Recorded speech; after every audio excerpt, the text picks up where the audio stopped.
Les retraites, vous en parliez. Jean-Luc Mélenchon, qui après les vœux d'Emmanuel Macron, a dit ça va chauffer en janvier. Bonne année.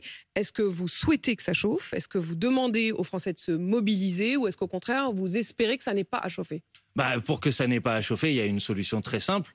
Il faut que Emmanuel Macron et son gouvernement renoncent à passer en force pour reporter l'âge de départ à la retraite à 64 ou 65 ans. Si le gouvernement renonce, ça se passera bien.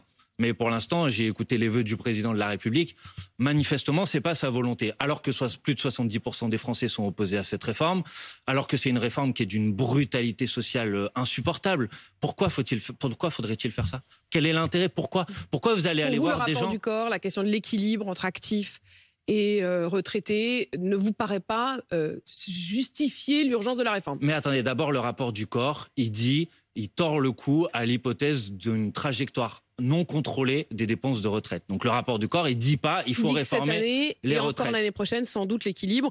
Il parle en revanche d'un déficit à partir de l'année suivante. Et le rapport du corps, il y a 3 ans, regardez le rapport du corps de 2019, il disait que cette année, on serait en déficit de 10 milliards en 2022. En vérité, on a été en excédent de 3 milliards. Donc les projections à 10 ans du rapport du corps, permettez-moi de vous dire qu'il vaut mieux les prendre avec un petit peu de vigilance. Le corps fait un travail sérieux, mais ces projections, elles peuvent parfois être contrebalancées par une évolution des paramètres économiques. Donc il n'y a aucune nécessité économique aujourd'hui à réformer les retraites. Par contre, clairement, c'est une réforme qui va avoir une conséquence extrêmement directe pour des millions de gens dans ce pays. Écoutez, qui, dans 5 ans, vont être à la retraite aujourd'hui et à qui on va dire, non, finalement, c'est pas dans 5 ans, c'est dans 8 ans. Des gens qui sont fatigués. Dans 5 ans, mais en effet, c'est ceux qui, aujourd'hui, travaillent et qui, dans 10 ans, dans 15 ans, puisque ce serait échelonné. Oui, je vous ai dit 5 ans, c'est à peu près à cet horizon-là, la réforme telle qu'elle est proposée aujourd'hui par le gouvernement.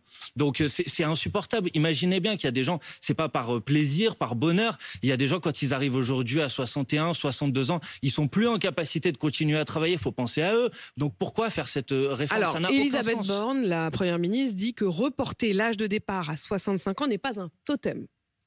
C'est pas un totem, elle a qu'à renoncer parce que pour l'instant, dans toutes les discussions qu'elle a, que ce soit avec les organisations politiques ou que ce soit avec les organisations syndicales, elle a dit que s'il y avait un sujet qui n'était pas discutable, c'était celui du report de l'âge de départ à la retraite. Si elle renonce au report de l'âge de départ à la retraite, alors on peut discuter. Mais pour l'instant, elle a toujours refusé de renoncer à ce report. Alors si on parle d'annuité, parce que c'est quand même ça aussi la question, et il y a un certain nombre de syndicats qui sont contre toute réforme des retraites, il y en a d'autres qui disent on est contre l'âge qui tomberait comme un coup près, mais on n'est pas contre l'idée d'une augmentation du nombre de trimestres cotisés. C'est notamment éventuellement l'ouverture de la CFDT. Est-ce que vous, si Elisabeth Borne dit on n'ira pas au-delà d'un certain nombre d'annuités, de 43 annuités par exemple, ça peut être une base de discussion? Mais non, mais nous, Ou vous ne voulez pas de réforme du tout? Non, mais nous, c'est pas qu'on veut pas de réforme du tout, c'est qu'on veut une réforme dans une autre direction. Nous, on est favorable au retour à la retraite à 60 ans avec 40 annuités. Ça, c'est la proposition que nous mettons sur la table.